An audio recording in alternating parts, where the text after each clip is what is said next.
that appointment was one of the most stupid appointments, I think, in Premier League history. It was ridiculous. They have no plan. It seems like Everton are clueless in what direction they want to go in. What would you call now a success? At this minute, winning a game. That's how I feel right now. But I think Ralph's come in and he's obviously, like you say, he's got his way, he's got his philosophy, it's either his way or the highway, and some of the players don't like that, but that's what needed to happen. I think since Fergie left, I think it's just been too much of an easy ride. Wolves, I think I'm not too sure if you would class them as underdogs. Maybe they're not spoken about as much in the media, but in terms of on the pitch, they do all the talking. How could go? Because you don't know what these owners are like. As a United fan, we know we need a CDM, ideally another centre back as well. Don't even go there. Don't even go. You know there. who I want. Oh, he's quality. I'll tell you. Nicky's about to remove me from the whole. I'm in control.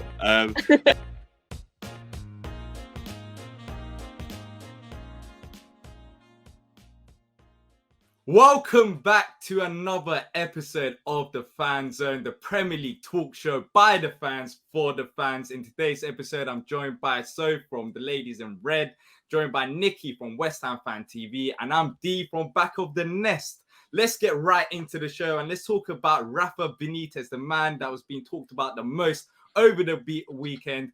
Agent Benitez, he's been gone. He's sacked by Everton. And my question is, was that the right decision by the club? What do you guys think about the Rafa Benitez situation at Everton? Only 6 months at the job, still had another 3 years left of his contract. Soph, go on. I'll let you go first. I mean, start. I'll be honest, I was shocked he went there in the first place. I don't think he should have gone to Everton in the first place. Obviously, with his Liverpool history and whatnot as well. The fans never really accepted him. I just felt wrong from the start. Obviously, Benitez is a good manager. But yeah, Everton, it just seemed flat. It seemed like they were signing players, but no one who really took them to the next level. And it's a shame, really, because I felt under Ancelotti, it kind of felt like Everton were turning the corner. Obviously, they got the likes of James in and whatnot. And you thought, you know what, Everton are created a project here, something to build on. And then when he went, I don't know, the mood just seemed to change. So I think Benitez going, I'm not really too surprised by that. And their form has been dreadful, hasn't it, of late. So yeah, I'm not surprised. And I was just shocked he went there in the first place. Are they in a relegation battle, Nicky? Do you think from here onwards, Everton are in deep trouble due to what's happened over the past 6 months? That appointment was one of the most stupid appointments, I think, in Premier League history. It was ridiculous. Your city rivals, your big city rivals, a man that's been there, he's got his name etched on the walls over there because he's won European Cups and stuff like that. And then you're taking him on because as soon as something went wrong, because you can gauge it, like you've got to gauge your fan base when you're appointing people. You've got to gauge it first, because the problem is you've got there is toxicity. It kills football clubs. It really does. Like if the fans are not on your side, you're in big trouble. Yeah. And if they'd have just taken notice of when the rumours were coming out about him and everything else, if they'd have just taken notice of their fans forums and all that, that's why it's really good to listen to the fans, because you get a gauge of the mood, and you need that mood to be good. They're in a great position to appoint a manager that's going to give them hope, and that's what Everton ain't had for a long time, is hope. And to appoint someone that's so deeply etched in your rival's history, as soon as he lost 2 games on the spin, they was going to be on his back, and they're going to be on the team's back. And he done that very early on. They've never really recovered from that. Are they in a relegation battle?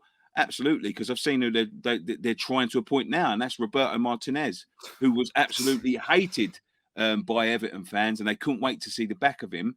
And now they're trying to get him back. Again, they need to go into them forums and gauge, what's going on. If they don't do that and they appoint him, they could be in real trouble. They could be in big trouble.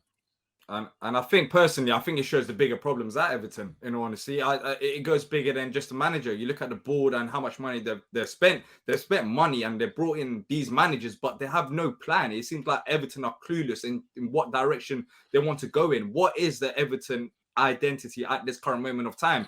You bring in all these players every single time a manager comes in. It doesn't really make sense. Once a manager leaves, it's like, what do you do with those players? Lucas Digne, he just left to go Villa.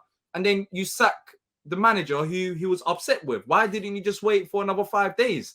And that goes down to the whole management side of things. So with Everton, I think they've got a massive problem from the top right to the bottom, but hopefully they do get it right, because they've got a solid fan base, and it must be frustrating to be Everton fan at this current moment of time, because you're run by clueless people. I think one of the things I think that fans really get frustrated with football clubs is they don't take their opinion on board, because you need the fans. As I just said, you need them. Without the fans, there's no football club. And I know that fans can be harsh, but when you've got your whole fan base saying, no, do not appoint this man, we really don't want him at this football club, and then they just don't listen. And then the next step is, okay, we made a mistake there. What do? Let's go and get the other geezer that they hated. What ridiculous. It's ridiculous. And it just shows you, like, there's disconnect there at the football club between the owners and fans. It can become really, really toxic there. And I know a couple of Everton fans, and they are devastated by the goings on there, because, as you say, it's no good going to get, the manager Ancelotti, because that gives them hope, and then signing players like James and all that sort of stuff. If you're just going to go backwards, you've got to plan. Yeah. You got to plan forwards, and you got to give them something, to get behind, and they haven't got that. Yeah, it must be so frustrating. I genuinely feel sorry for Everton fans, because you mentioned they're Liverpool City rivals. For a manager to be ex-Liverpool to come there, and the mood just seemed to change. It seemed to just flip. Like, it was positive for Ancelotti, but then it just falls on the floor. Yeah. This next appointment, I think, like you say, is crucial, and it could turn very toxic. But on the same note, obviously, Rafa's gone. But in terms of the Premier League, who do you guys think will be the next manager to get sacked, or, and I'm going to phrase this properly, or leave their club? And I'll start with you, Dee, on that one. Like, who can you see going out the door next? Look, of course, there can be talks about Conte already. He's been here for 2 days, and he's not happy with the club, which, no surprise, it goes down to management once again, as we talked about with Everton, incompetent people running a football club. But for me, in terms of sacking, I think there's a possibility of Thomas Tuchel getting sacked if results don't go their way sooner rather than later. Look, it might sound ridiculous at this moment of time, but we've seen it with Chelsea and how they work. If a manager's not getting the results, they're not in it for the long-term project. They're in it here to win trophies. If he's not getting them results to win them trophies, that manager can go. It doesn't matter if he's won the Premier League or Champions League or whatever. With Tuchel's sake, he's won the Champions League, but recently he's had off-field issues with £100 million signing with Lukaku. They've also not been getting the results. So how Chelsea work and how Roman Abramovich looks at things, I wouldn't be totally shocked if he goes in the next month if they don't get the results, honestly. Tuchel, interesting one. And Conte, obviously, you mentioned. I don't get the Conte appointment, because obviously he was linked with Arsenal. He was linked with Arsenal, but he's also linked to Tottenham, like, earlier in the season. And then he said that he didn't like the ambition of the club. And then all of a sudden, like, what changes? Because then all of a sudden he's tempted by it. Like, I don't get the switch up there. Like, how can you say the ambition isn't enough, but then all of a sudden accept that job? So from the off, that's another one, a bit like the Rafa one. Like, I felt it just felt wrong from the off. It'd be interesting to see how that one pans out, definitely. But Nicky, who do you reckon will be going out the door next? Now, I've got 3. I've got a short list of 3, right? And I'm gonna add a 4th in here, but these are given anyway, because the Watford manager, no matter what they do, could get the sack at any time because of that sort of people, right? So I'm going to take Watford. Who even is the Watford manager at the minute? Because he's changing that much. It's like a revolving door. Is it there, Ranieri? Who is it? Yeah, Ranieri. Ranieri, yeah. So he could get the chop at any time, because that's just the way they run. But I've got 3 big clubs that could part with their manager. And Dee's already mentioned one, Conte, just because the noise is coming out there ever since he walked in the door. He's not good. And apparently they're at loggerheads at the moment over signings and promises, broken promises and all of that sort of thing. He could walk, right? But I think that could be closely followed. And so if you're not going to want to hear this, right?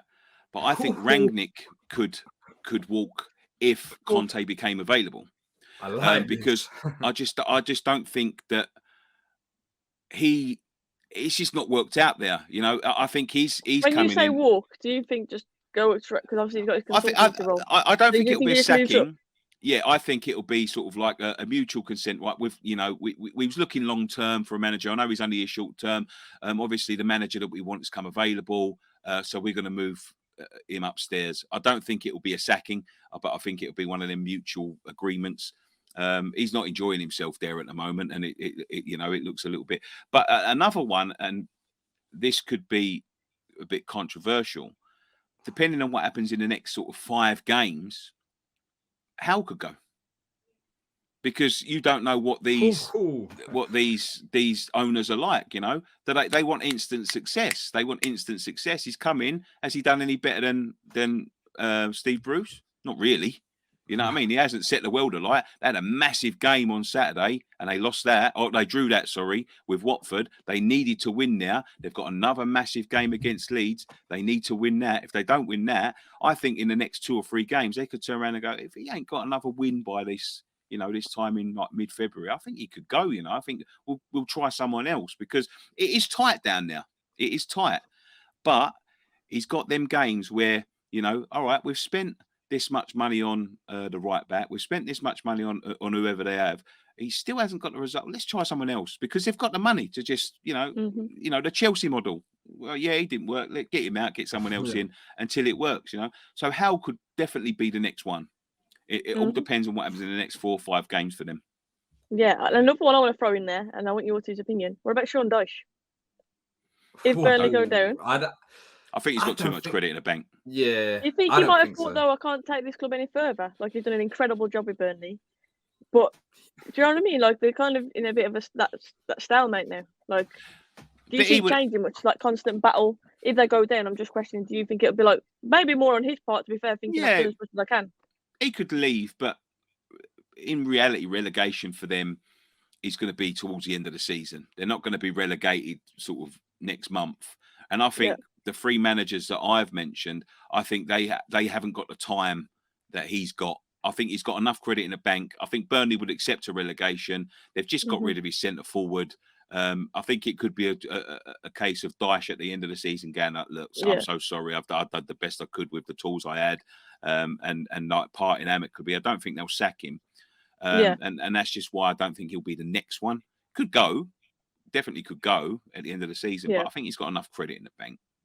Yeah, I agree. He's to be fair with Dyche, he has been linked with a move away from the club. Us at Palace, we have been linked with him. So clearly, I don't think he would be. Of course, he'll be upset if he gets relegated, but I'm not too sure if he'll stay at Burnley in the Championship. I think if there might be interest from other Premier League clubs. He might leave, because at Burnley, with all due respect, they just don't have the resources to push on. Yeah. He always has to do the same thing continuously. And another challenge for him would be interesting, because we've seen Dyche under limited resources, but not every manager can do it with, like some Eddie Howe. He's got all the money in the world, so he should be staying up. But still, it's not really convincing. So I wonder what Sean Dyche can do with money, because I don't think it is guaranteed success. But I think Dyche could leave if they do get relegated. I'm not too sure if he'll be at Burnley for another season to ride them through the Championship. But no, the sacking could definitely be Rangnick or the walking sort of thing. But we can't not mention Man United. I'm so sorry, Soph. But we're used to it. Just talking about that now, just like what you're going through at the minute. What would be a successful season for Manchester United at the moment? Like what would you call now a success? At this minute, winning a game. That's how I feel right now. But, no, look, top 4 always has to be the priority. When Ollie got sacked and then we brought Ralph in, I was thinking, that shows a little bit of ambition. We could have easily just kept Carrick until the end of the season and just kind of done what we could. But I think bringing in a manager in, maybe we were hoping for that new manager bounce, hoping we'd go on a run of games.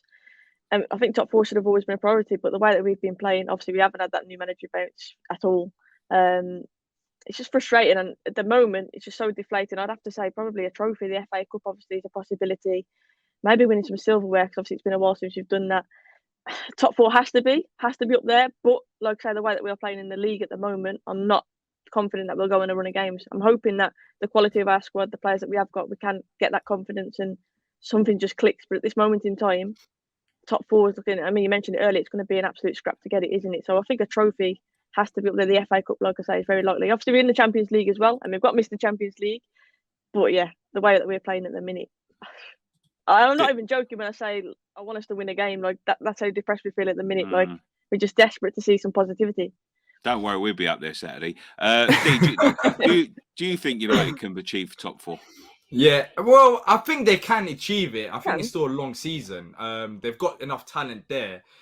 But it's just, look, with the new manager bounce, it's always said the new manager comes in straight away, everything works out well. But I don't think football is as straightforward as that. With Ranić, I'm not worried about him in the future. For example, I think in a couple months' time, United will gradually improve because United he wants to play a completely different style of football and he's got his own philosophy and it's going to take a bit of time to implement that. But what I'm worried about is the mentality of these Man United players because I don't think the majority of the players at your club can actually handle the pressure playing for Man United. They were very comfortable under Ole Gunnar Solskjaer. They had to do certain things. They were all happy. Everyone was friendly together. But when it comes to actually going and putting your body on a line and winning these games when you're losing, 1-0 at home to a lower league side, I don't think these Man United players can do it. You see the likes of Ronaldo, he was angry at the players. It seemed like there's discontent around the squad. And to solve that, I think it's going to take a bit of time. So top 4 is a possibility, but it just depends on whether these Man United players want it enough because I think it goes more than a manager at this point. With Ole, yes, it didn't work out, but with Ranić, maybe he's not a good manager, maybe he isn't. But for now, there's so many off-field issues. Like Anthony Martial, apparently he was in his squad because he didn't want to get selected, but then he goes and posts on social media that he wanted to play for Man United. So I don't know where the players' heads are at the moment. They've got the talent, but it just depends on how they will react to Ranić, which so far hasn't been good enough. It's an absolute circus. Sorry, Nicky. I was going to say it's an absolute circus in a minute. The Martial situation, Pogba not signing the contract as well. Apparently, rumours of Ronaldo and Maguire having a head-to-head and stuff like. There's all sorts of rumours at the minute. In terms of Ralph, I think he's come in and obviously he's got a very tough job on his hands. You mentioned the mindset of these players, and I've said this post Fergie. The mindset of a lot of these players, they don't want it when the going gets tough, and we've seen it over and over again. And it's frustrating. And I think, to be fair, Ralph's probably come in and put a rocket up on them. And I think these players needed that. I think it's going to come into a head now, and that needed to happen because this is being ongoing for season after season, manager after manager. And I think finally these players now are being held responsible for some of these performances. It's not always on the manager. And I think finally now, that's being shown. And I think it's just come into a head. I think Ralph's come in and he's obviously, like you say, he's got his way, he's got his philosophy, it's either his way or the highway. And some of the players don't like that, but that's what needed to happen. I just think that you need someone. You need a proper captain. You need a Roy Keane back. Someone who win at all costs. This is Manchester United. We don't get beat. You listen to the way he talks. I mean, I've met Roy Keane a few months back now, and you just listen to him. It's only football and it's business. He doesn't celebrate it. He didn't care about being a superstar. It was like, I'm turning up here, I'm doing my job. And if no one else is doing my job around me, I'll let them know that they're not doing it and I'll get them into line. And that's all it was. And you hear about, they had some very interesting characters back when Roy Keane was playing, the likes of Beckham, who was in the newspaper every day. I'm sure he got into training every day and got an earful from Roy Keane. And when you look around the dressing room now, you've got the Pogbas, you've got the Lingards, you've got, the Martials, all involved in social media, all involved in their brands, all involved in, I'll play for the biggest club in the world and all of this sort of stuff. And nobody, it seems like the football's become sort of second nature to them. It seems like, winning games, because that is what you've got to do. And Soph, I don't mean to talk to you because obviously I've seen some of the fantastic Manchester United sides under Fergie, but it, like everything, they could have their brands, they could have their, Beckham with his press and all that sort of stuff. But the football always come first. The first thing that they do is they go out there, they win games, they make sure they're at the top of the league, they make sure they're on top of their game, right?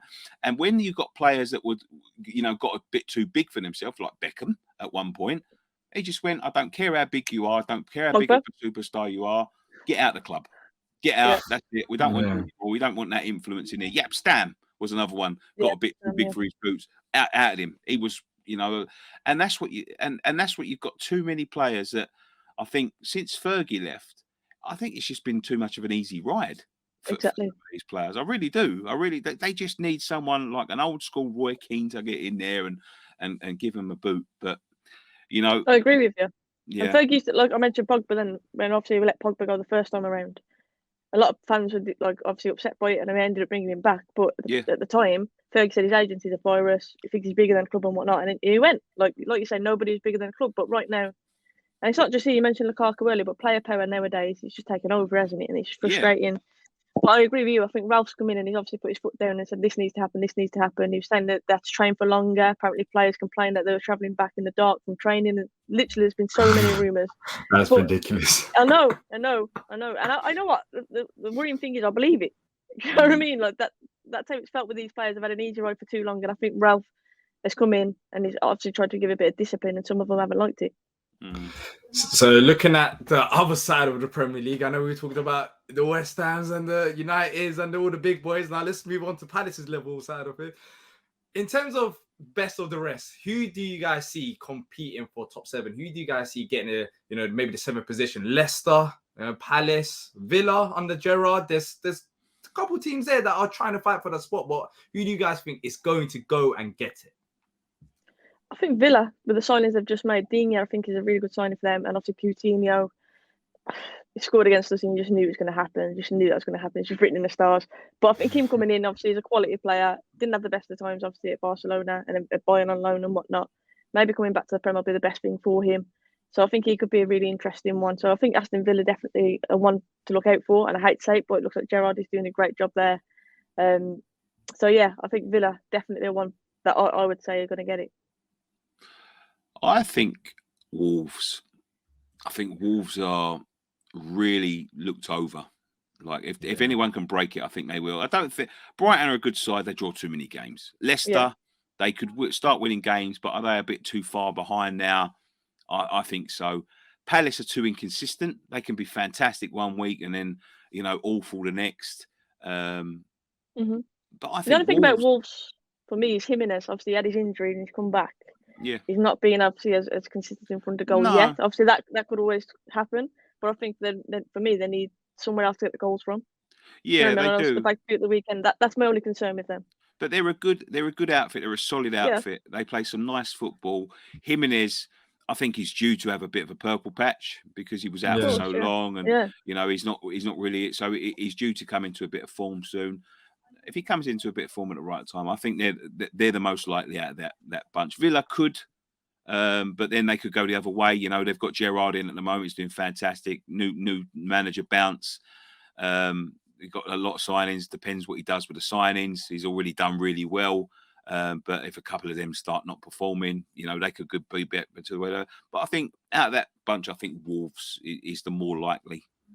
Yeah, when you're looking at the whole the season as a whole, defensively they've been very solid. Yeah, they can there's still some areas that they can improve on, but no one really talks about them as much. We talk about the Villas because of the signings and Steven Gerrard. You talk about the Brightons because of Graham Potter.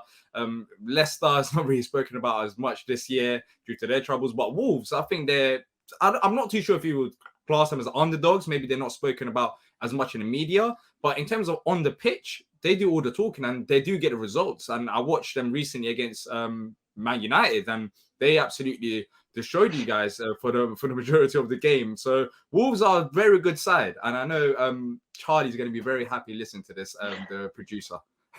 Yeah, they are a very good side, and I think it's interesting to see what happens with Adama Traore as well, because obviously Spurs are rumoured to be linked with him and whatnot.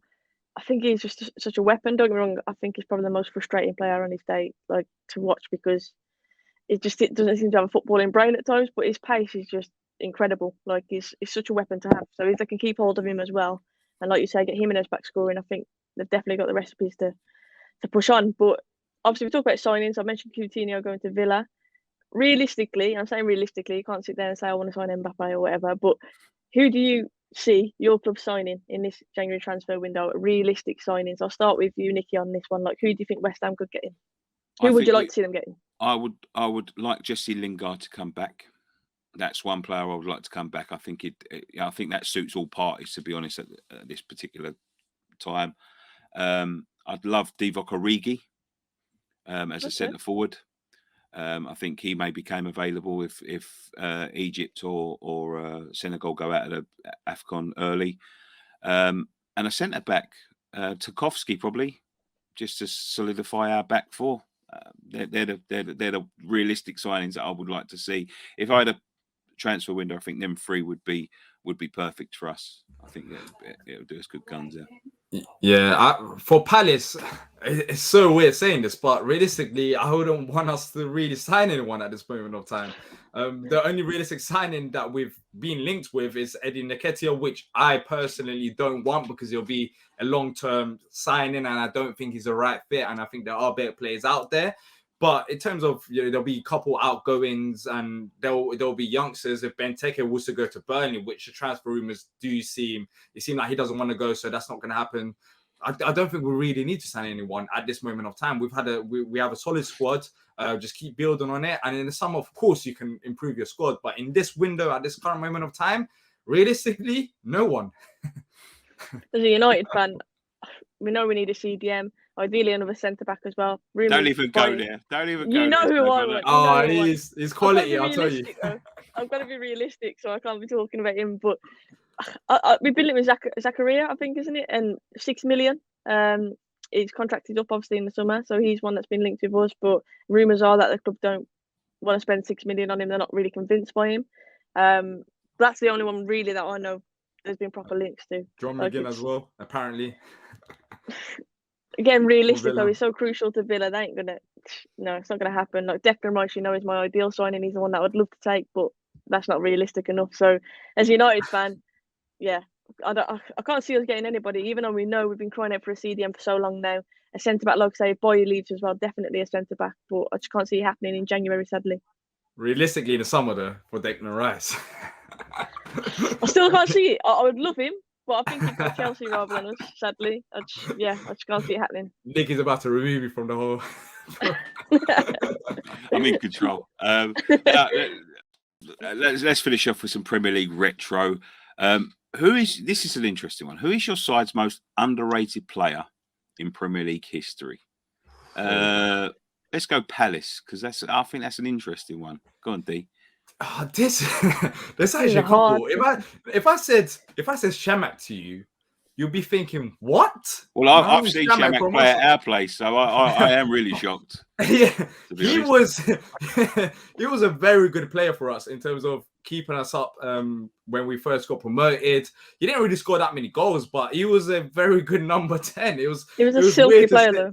Yeah, he was a silky player. He had a very nice haircut as well. He suited his style of play.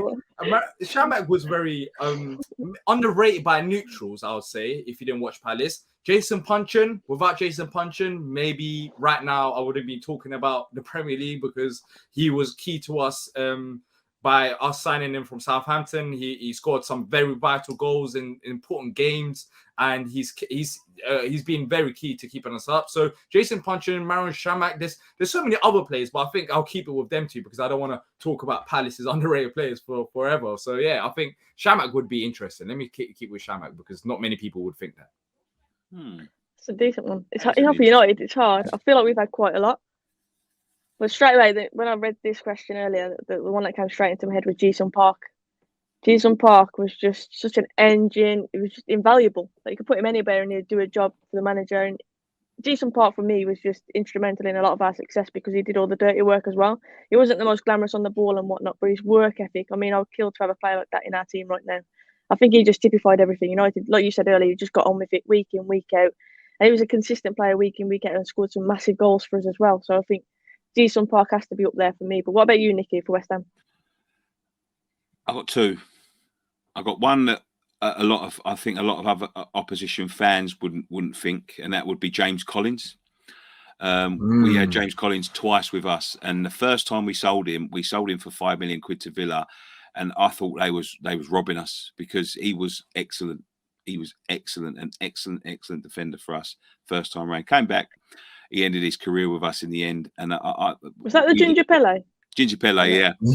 And we loved him, but I don't think he got a lot of sort of recognition from opposition fans. But the other one I would say from our point of view, and I think he was appreciated at the time, but he made a few dodgy decisions when he left, and I think it sort of tarnished it, would be Scott Parker. Scott Parker was excellent for West Ham. He was by far, he dragged us through about 2 or 3 seasons on his own, out of relegation trouble when we were really bad. And we loved him at the time, and he was a shining light. But because he moved to Tottenham, because he left us sort of when we was in the Championship, I think his sort of legacy got a little bit tarnished by that. But that's the one, when I think back across the whole of the Premier League, there are others, like Demba Ba, you could say, was a very underrated player for us. He was excellent for us. But no, I think Scott Parker would be my choice, to be honest. Yeah, look, there's some quality players there that that we've listed. Scott Parker, maybe future West Ham manager. We'll see. But look, that wraps it up today for episode 9 of the Fan Zone. If you have enjoyed it, make sure to leave a like and also post down your comments down below, letting us know your thoughts on Rafa Benitez and also maybe the most underrated player from your club. That's from me, Dee, and Sophie, and Nicky. And until next time, goodbye.